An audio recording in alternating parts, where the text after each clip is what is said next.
বর্তমান স্লোগান যে বৈষম্য বিরোধী নিয়ে আমরা কিন্তু আজকে এখানে সমবেত হয়েছি। যেহেতু এই সরকার, আমরা 5ই আগস্টে আমরা দিয়েছি যে বৈষম্য বিরোধী আন্দোলন করেও শিক্ষা ব্যবস্থার যেখানে এবং অধ্যক্ষবৃন্দ, আমার সামনে অনেকেই সাংবাদিক বৃন্দ রয়েছেন, বিগত সরকার করেনি ছিল বিধায় আমি বলবো যে বর্তমানে সরকার শুধু মাধ্যমিক বিদ্যালয়ের সময় সাথে বৈষম্য করা শুধু তাই নয়,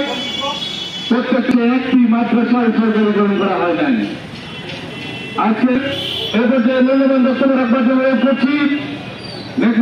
মাদ্রাসার শিক্ষকদের জাতীয়করণ করে একটি নদীর স্থাপন করবে, বৈষম্য দূর করেছে এবং বৈষম্য দূর করে এই দেশকে নতুন বাংলাদেশ হিসেবে করার জন্য যদি লাঘব করতে পারে তাহলে এই দেশটি এগিয়ে যাবে এই কারিগরকে। কিন্তু বর্তমানে 5ই আগস্টের পরে আমাদের সভাপতি উপজেলা নির্বাহী শিক্ষক বাড়িয়ে না, কোন প্রতিষ্ঠান ছুটি দেওয়া হয় না।